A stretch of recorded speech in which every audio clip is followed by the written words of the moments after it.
বাঁধাকপি তো অনেকভাবেই তোমরা খেয়ে থাকো, বাঁধাকপি ভাজা, মাছের মাথা দিয়ে বাঁধাকপির ঘন্ট, কিন্তু বাঁধাকপি যদি এইভাবে কোনোদিনও না খেয়ে থাকো, একবার এইভাবে বানিয়ে খেয়ে দেখো, গ্যারান্টি দিয়ে বলছি হাত চেটে খেতে বাধ্য হবে।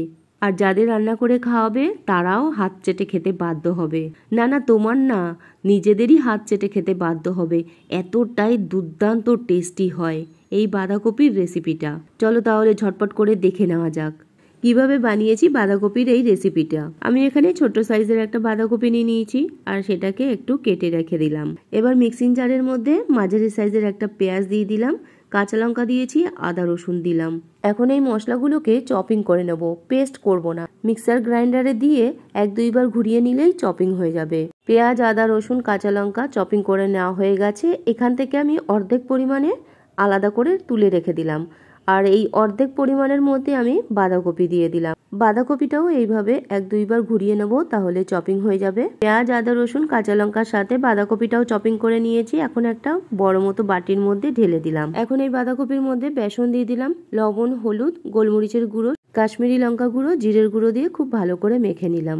ফ্রাই প্যানে সাদা তেল গরম করে নিয়েছি।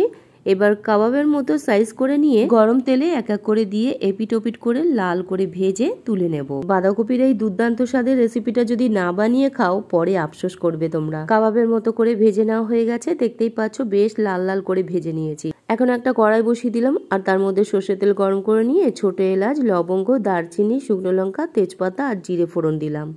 ফোড়নটা একটু নাড়াচাড়া করে নিয়ে পেঁয়াজ, আদা রসুন, কাঁচা লঙ্কার যে চপিংটা করে রেখেছিলাম সেখান থেকে অর্ধেক রেখে দিয়েছিলাম, সেই অর্ধেক পরিমাণটা দিয়ে দিলাম। চপিং করা পেঁয়াজ, আদা রসুন, কাঁচা লঙ্কাটা দিয়ে বেশ লাল লাল করে ভেজে নেব।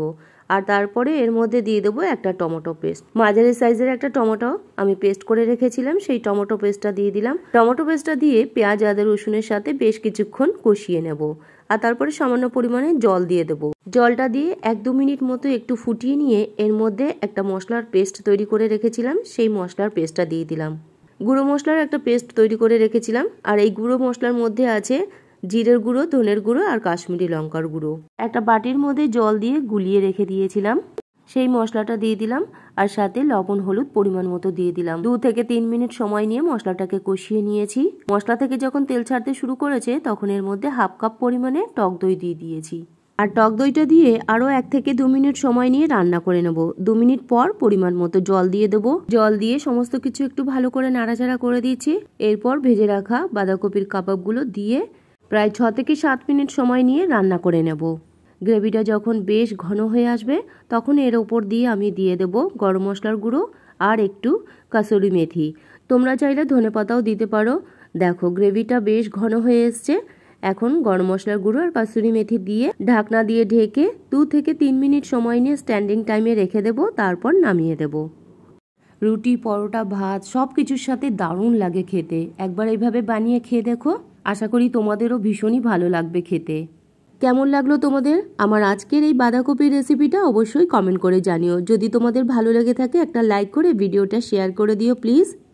আর আমার চ্যানেলটিকে সাবস্ক্রাইব করে পাশে থেকো সবাই। দেখো দেখতে যেরকম দুর্দান্ত লাগছে, খেতেও দারুণ টেস্টি হয়। একবার এইভাবে বানিয়ে খেলে এর স্বাদ মুখে লেগে থাকবে।